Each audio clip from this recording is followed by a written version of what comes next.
Wow! October is done and over with. Wow, gone in the blink of an eye. I did get around to actually reading some books, which I'm so excited about. Remember how I was reading Hooked at the end of the last video that I told you I had just started reading Hooked? And so far so good. Like I said, I'm only 30 pages in, but I've heard pretty good things. I haven't finished it. It's been a month. So that's telling you how well that's going. It's actually not a bad book, but whatever. I ended up picking up a bunch of other stuff. So I read this pile here along with a couple more that I don't have here. I'm gonna bust out my Goodreads account so we know exactly what I read. Let's start the month off light because the rest of the month got kind of darker. So I started with Do I Know You? And this is written by an author duo. So they're actually a married couple as far as I know. Emily Wibberley and Austin Sigmund Broca. So they are in real life married and they wrote a different book called The Roughest Draft, which I also read. This is them. Aren't they adorable? Yeah. So I read their book, The Roughest Draft, and I thought that it just like screamed, I am so pretentious. The whole book to me. Even them doing it was pretentious. I was like, how do you do it in italics? I don't understand. It was just too fancy for me, and I didn't love that, but I knew that there was something there. There was something to the writing, the way that they were able to talk about relationships and stuff like that. So I went ahead and picked this up because I was like, maybe it was just the characters in that book and it wasn't the actual authors. This one I liked this significantly more. So it might have just been because it was a different plot. I don't know. But this is about Elizabeth and Graham, and they are married. They were heading out to celebrate their anniversary. There was like a mix-up, and the resort gave them 2 rooms. So they had 2 separate rooms, and they were kind of like having some issues, some communication issues and just general relationship issues. So they were like, hey, let's just pretend we don't know each other. Let's pretend we're not married, and let's just see if we can have a spark by doing that, right? Like we're just meeting each other and we're gonna date, whatever. So that's pretty much the premise. And that's what happens. They're essentially dating each other. They put down a few ground rules, and throughout the week you kind of see them progress and you learn about their relationship in the past as well. So you get a better feel for who they are as a couple. I did not enjoy Graham. I didn't enjoy his problem. I have never enjoyed the like, I'm not good enough for you trope. I hate that because like, why? There are very few times where there's actually a reason where when they're like, hey, I'm not good enough for you and I shouldn't be with you and you shouldn't want to be with me. Like, oh yeah, because I actually ruined your life and I'm hiding something from you and I actually killed your dad. Like, okay, yeah, maybe you're not good enough for me. Hold on. Thanks for the heads up. When just regular people are like, I'm simply not good enough for this beautiful woman who, shut up, just have a little confidence in yourself. I didn't love that. I didn't love what Graham's problems ultimately were. But overall, it was an enjoyable read. I zippity-doo-dah right through it. I liked it. I don't remember what I rated it. It's probably somewhere in the 3.5, 3.75 category. Because I like the way that they built up to the couple getting together, despite the fact that they were already married. Like, I think that took some effort to be able to make me root for them and like, oh my gosh, are they gonna get together? Like, what do you mean, are they gonna get, they're married. They're together. They're as together as they can be. So I don't know. They made me root for them and I felt like, hey, good job. So Dark Corners by Megan Golden. I like Megan Golden. She's on my shelf. I liked The Night Swim by Megan Golden. And the character from this one, our podcaster, she's also in this one. She's the main girl from this one as well. She's in both. And then Stay Awake, that's another Megan Golden one. So I like Megan Golden, but I don't think Megan Golden likes me. Because the way that she talked about content creators, influencers, what have you, in this book, who hurt you, Megan? Who hurt you? It's like if you had to think up the most absolute stereotypical responses and people and situations for a group of influencers, the absolute most stereotypical you possibly couldn't ever imagine, that's what she did.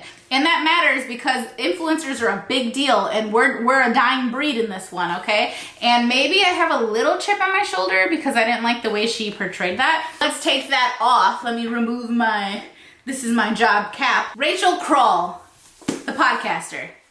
She's better than everybody. She's better than everybody and she knows it. I think I'm done. Like, I think I'm done with Megan Golden. this was the last straw for me, the way that she was portraying the influencers. Like, it was just so stereotypical. They were so vapid. They just, all they could care about. And here's what gets me, babe. Here's what gets me. She's a podcaster, okay? So you're out here talking about other people's lives, living that, right? Potentially solving some crimes, potentially just talking about them and maybe helping other people to solve it. Wonderful, valiant effort, love that for you, right?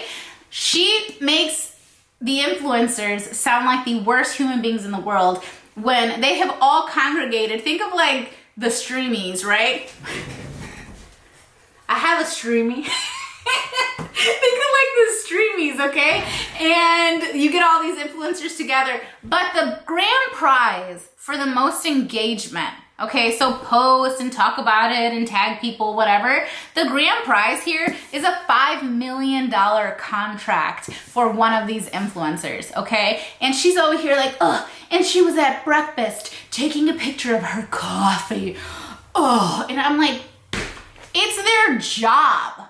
It's their job. You're sitting in a podcast studio. Obviously, this touched me personally. You're sitting in a podcast studio talking about crimes that other people committed, monetizing other people's pain, and you're better than those people? It bothered me.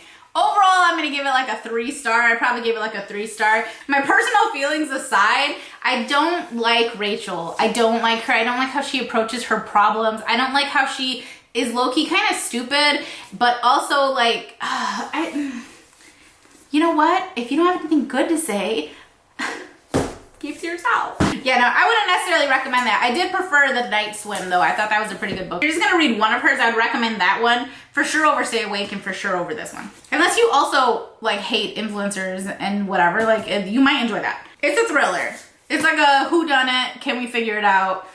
And I didn't really like how it wrapped up, to be honest with you. I hate when it wraps up like that. They did a little thing that people do sometimes, and I hate that. I hate when that happens. Moving on, this was a little bit different. It's called The Intern, and it's by Michelle Campbell. I thought this was gonna be another mystery thriller, like that's what I thought I was in for, but this was not really. This was more of, to me, I felt like I was watching like CSI or something. I felt like I was in the courtroom, maybe not CSI that.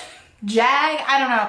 I felt like I was there. I was in the thick of it, and we were learning about this judge, and it was a little too perfect for me, the way it all kind of came together and whatnot. But essentially, you have this law student, and then you have her professor. Her professor happens to be a judge.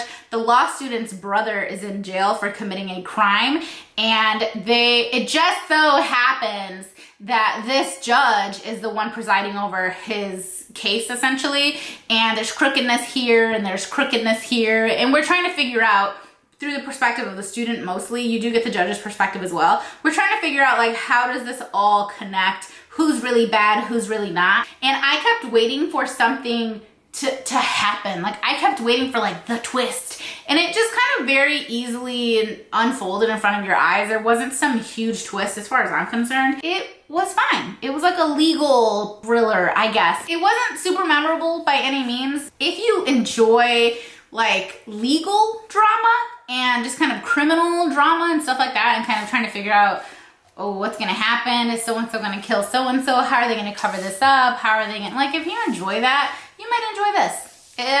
I didn't really, but it wasn't anything to write home about. Now, if I was gonna write home, I'd probably talk about this. So, this is Lisa Jewell's None of This Is True. Again, we have a podcaster, but she doesn't hate influencers. She's just out there living her life. So we have Alex, who is a podcaster, okay? And she just kind of documents, I don't know, she had like a series on like women, out there just kicking ass kind of thing. And then you have Josie. And Alex and Josie are birthday twins. And they discover this at a restaurant when they were both out celebrating their birthday. And it's their actual birthday. And they were both born, I think, even at the same hospital. So they are birthday twins. And Josie, she's a mom. And her life is questionable things happening in her life. And she goes up to Alex through a series of events, and she ends up saying, hey, you should do a podcast on a woman who maybe hasn't changed her life yet, but is in the process of doing it. And you should document it from the beginning, because this is going to be so interesting to your viewers to be able to watch this big life change that's happening. And it's me, I'm the woman, interview me. She's kind of like, okay, well, what I'm doing now is kind of stale. Yeah, let's go ahead. Come on over, Josie. Let's talk, right? Let's dish. So you have the podcast. You have them actually in the podcast studio talking to each other. You have them separately forming these relationships together. And then you have these secondary characters throughout the novel. You have them also essentially either on a podcast or talking to other, I think it's a podcast. They're on a different podcast talking about what we're reading about in the book before it actually all kind of lays out, right? So it was very interesting, kept me very entertained. She was essentially supposed to be like in this horrific relationship, and some crazy stuff happened with her kids, and they're older now. And there's like a huge age gap between Josie and her husband, and everyone's kind of like side-eyed that for a very long time. And you're just kind of seeing it all unfurl. There's a lot of stuff happening. There's some death and stuff happening.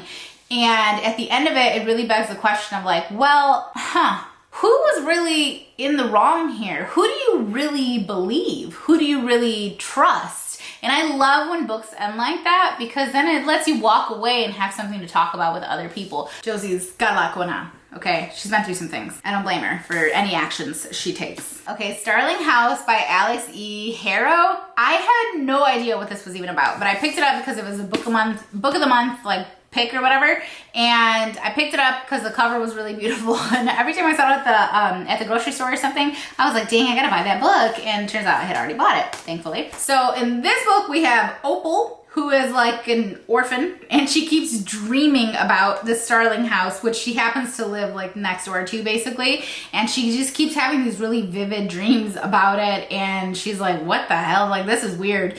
And she has a younger brother named Jasper, who she takes care of because their parents are not in the picture. And then we have Arthur, who owns Starling House essentially. And they're like in a small town in Kentucky. And the house itself, there are some things afoot. So this definitely has some magical kind of elements in it.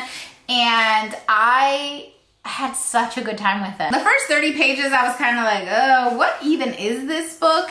And then once I really started getting into it, and really once Opal and Arthur started interacting, I was invested. I was in it to win it. And I wanted to see what's gonna happen here, and what is the situation, and what the hell is going on, because it's a story unlike any other really. And it was just fun to kind of be in their little universe and see what was going on. And it was kind of creepy, but also there was like some really nice little like relationship-y kind of moments in there.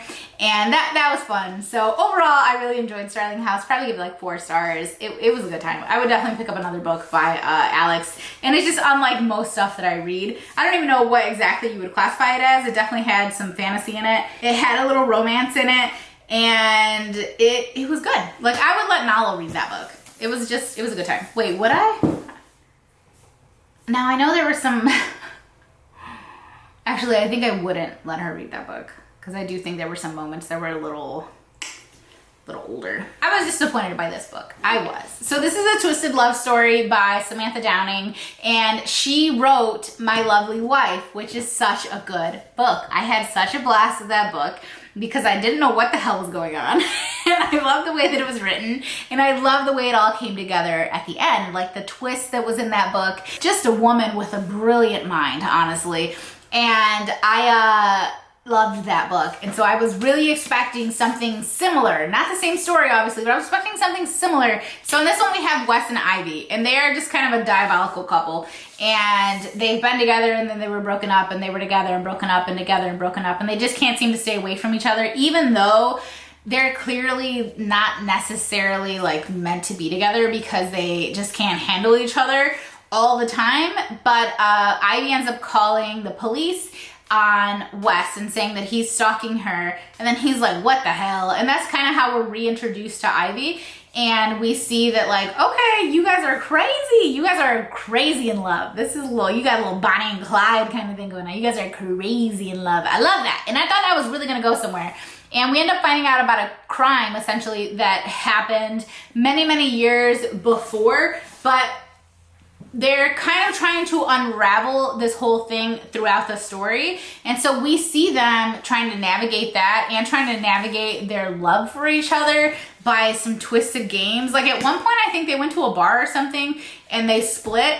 And the name of the game is like, whoever gets jealous enough first to walk over to the other person loses. And so they'll go separately and go talk to different people and go do whatever with different people until the other person just can't handle it anymore and has to approach and be like, hey, this is my girl or my guy or whatever. Like, who the hell, why are you playing? Those are some TikTok games. Have y'all been on TikTok? Because that seems like a TikTok game to me. I don't know, I kept waiting for like a twist that was really gonna, wow, but it just didn't happen. It was just a long ass story about people that were kind of dumb. If you want to read one of her books, read My Lovely Wife, because that one was a time, honey. I also read Tenders the Flesh. Tenders the Flesh, love. Ew. This is about like an alternate universe essentially where imagine all the animals are diseased. And if you eat an animal or animal product, then you will get that disease and you're gonna die or whatever. It's gonna be horrible, right?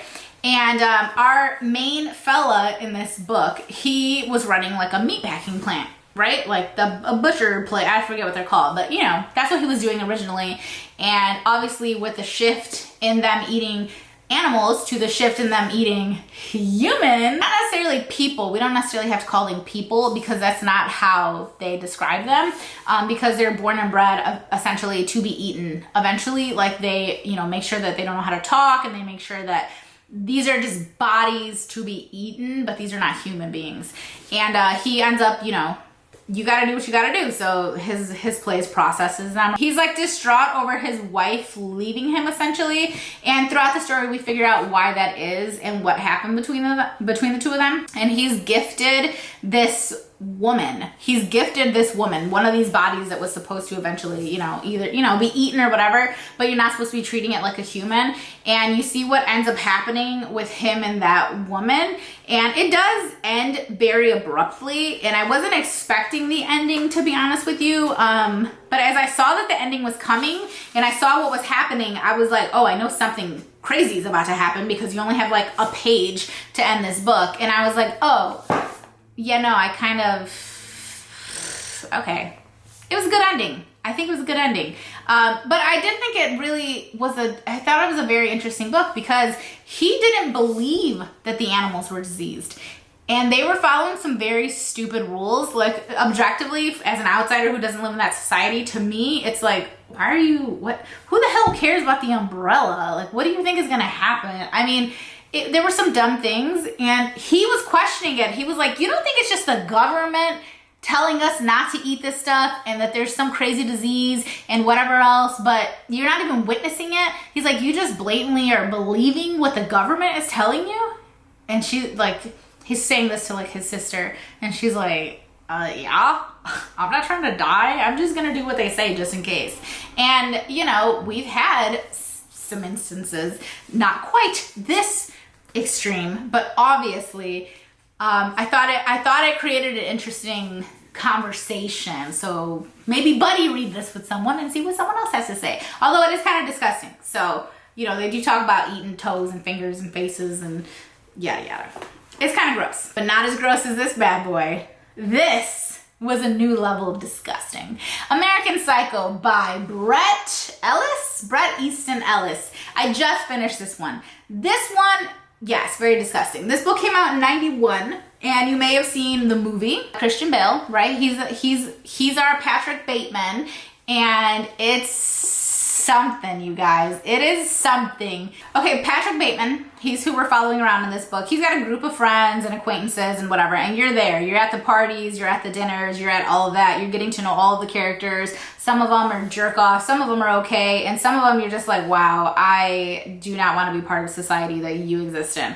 And you have Patrick Bateman, and he's just trying to be that guy. He wants to have that beautiful business card. He wants to have that amazing suit. He is name dropping every designer you could possibly think of. They're constantly talking about like what's okay to wear here and how do you wear this and what's the best way to wear this, and like they very much care about their tans and their appearances and their hair, etc. He is like trying to function in this society, but also he just wants to commit homicide. Just a lot, just all the time. You don't even have to deserve it, quote unquote. I don't know who would necessarily deserve it, but it's not like he's catching bad guys. He's not Batman, right? Not yet. He's Bateman right now. And he's out there just brutally killing any and everything. Women he knows, escorts, men, children, animals, people on the street. The man knows no bounds, and he's not just killing them, he is brutally killing them, dismembering them, raping them, of course. He's doing every despicable thing you could possibly think of, and I bet you can't even think of some of the stuff that's in this book. And while it did make me a little bit nauseous sometimes because it was a little much, it was so interesting, and I wish I had someone else to discuss it with, because I'm really wondering, and I don't want to spoil it in case anyone wants to read this book that, you know, it's hard to spoil a book that came out 30 years ago. But at the end, I feel like there's this huge looming question, and it's not answered in the book. And there's like an author interview for this book, and he doesn't answer it either. He even says like, hey, we never said the answer to this question. That's for you to decide, essentially. And I'm like, I don't know what to think. Like, clearly something's wrong with this man, but yeah. Anyway, I wouldn't read this if I had a weak stomach, because it's not for you. The way he talks about killing people, raping people, he says it like he's saying, my favorite color is blue. What do you mean? I'll have the omelet. It's not like these super crazy intense situations. It's like he's literally, I mean, there are a couple of those, right, towards the end especially, but it's just rolling off his tongue. Yeah, and I did that, you know, and then her hand was laying over there, her head is in my freezer, and I made her, you know, have sex with a dead body. Anyway, I got this new bag from Hermes. The freaking narrator kept calling it Hermes, and it was cracking me up. Hermes. Okay, and the last two books I read I do not have with me. They are Stories of Your Life and Others by Ted Chiang, and that was our book club book. This one was a compilation of short stories, and I thought they were interesting. They mostly all have some kind of like religious undertone, and it's not like you have to believe one way or the other, but they kind of all created these what if situations. Just some of them, like, I feel like they were predominantly having to do with afterlife or God or the, you know, something like that. So that rubbed some people the wrong way, I noticed in the reviews. But it was an interesting book. It definitely opened up some discussions for our book club. And I think Heaven is the Absence of Hell. Is that the one? Or Heaven is the Stairway. That was the most interesting one to me. Like, if you were only going to read one short story from that and wanted to form a discussion with a group of people, I would read that one. I thought that was the most interesting. The one with the math. They were essentially like, there was one where it was like, what if 1 + 1 doesn't equal 2? And then they can prove it, right? And then they're having like these existential crises because they're mathematicians, and they're like, wait, I just disproved everything that we know and believe in, and like, how am I supposed to live with this knowledge? And so some of it was like that. Then one of them, like, they basically built a stairway to heaven kind of thing, like a tower to heaven. That one I didn't think was that interesting, actually. So it was just a compilation of stories. I didn't love it because it's not my style. I don't love just fictional, like, what ifs. I'm not a huge fan of that, but it was a really good book club book. And then the last story I read, I actually liked so much, and it was The Friend Zone by Abby Jimenez. And the reason I read it is because I have a Happy Ever After playlist. I bought this on a whim one day, and I didn't realize that this was essentially book 2 in this series. And a lot of people hate that in book 1, what happens at the end, that it happened. They hated that it happened, but for me, I loved that The Friend Zone did not, it wasn't your typical romance. It wasn't just sweet and lighthearted. It didn't just all work out in the end. Like, there were irreversible things that happened. Irreversible things that happened. And I was a little, I didn't love the fact that she was basically emotionally cheating on her boyfriend for like the first quarter of the book, but I don't know. I don't know, I can see past it. Just the way that Abby Jimenez writes her books are so good. So I had a good time with The Friend Zone. I really cared throughout the duration of the book. And I mean this in the best way possible. The book felt a lot longer than it actually was. And I think it's because we got so much depth and we got so much information and so much backstory, and we really got to know the characters. And I love that because in this one, I don't want to spoil the first one. So in this book, essentially the aftermath of the first book, but you're picking up with a different character. So this is going to focus on a different relationship. I think you have to read the other one in order to read this one first, really. You don't have to, but you're going to understand it better if you read the other one first. So that's why I picked it up to read in the first place. I don't even own it or anything. I'm excited. All right, well, that was a lot of yammering on. I think I'll tell you guys what I'm going to read, at least a few of the books that I'm going to read next month. I'm trying really hard to get some books off of my actual physical, like, TBR here. I'm trying to get some of the old ones off. So I want to do new ones because I'm most excited about those. But I also want to finally get to some of the old ones. So I'm just going to tell you a few that I'll for sure be reading. I mean, you know, like Lord willing, I will for sure be reading. One of them is going to be The Housemaid's Secret. This one is by Frida McFadden, and this is part 2 basically to The Housemaid. So this is the next installment, and we're following the same maid, I believe. So I started like, I'm like 15 minutes into this one basically. I have that one on an audiobook. And then I'm going to finally finish up The Only One Left by Riley Sager. I swore off Riley Sager with the last book because I like Riley Sager. He has good books. But I'm a little tired of him. Like his last few I wasn't obsessed with or anything, and his last one specifically I really didn't like. And I feel like if you don't read very many thrillers, you're gonna love that book. But if you do read a lot of thrillers and you do experience a lot of different authors in that genre, I don't think you're gonna like that book because it's asinine, in my opinion. I don't have high hopes for this one, but I'm hoping it does not rest its little hat on the same trick that was in the last one, because I hate it. And I'm not gonna say what it was because somebody was like, Sarah, that was a spoiler. And I was like, it wasn't even a spoiler. It was just a bad plot point. But I'll respect that you thought it was a spoiler. So I will keep saying it. But as far as the old books that I'm gonna try to get to, I'm only gonna do a few, okay? I don't wanna force them on myself here. But we're gonna do the Happy Ever After playlist because I've had this for 1,000 million years. We're gonna do Bringing Down the Duke. I brought this from the old house and I'm coming on 3 years of living in this house. So that's a long time for this book to be on my shelf. Then I am going to do probably not all 3 of these, but at least 1 or 2. So The Summer Job, which I'm not excited for this one whatsoever. So I either need to read it or take it off my shelf and donate it or something. And then I have Paris Is Always a Good Idea. Again, I don't know anything about this book. I don't know anything about this author, but I picked it up at some point on a whim. So we'll see. And then, yes, my friend, we have The Coldest Winter Ever by Sister Souljah. And I just remember trying to check this out when I was in middle school, high school, and it was always checked out because everyone always wanted to read it. And so I bought it.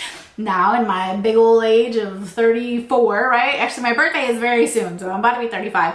And I want to get to this one, especially because it's cold outside. So it's the coldest winter ever. This is the coldest fall ever is what it feels like. Anyway, we're going to try to get to these ones, and then whatever else I get to, I get to. So if you guys have any old books sitting on your shelf that you haven't gotten to because you just keep getting other ones, maybe try to pick one of those up. Try to pick one up. Let me know if you're going to do that. For all I know, I have it on my shelf too, and I can find out. Anyway, I hope you guys enjoyed this video. I might do like a read-along vlog with me, like reading, you know, old books off of my shelf or something like that. I don't know. If you have any ideas, you let me know. But hopefully you enjoyed this video, and I will see you in the next one. Bye!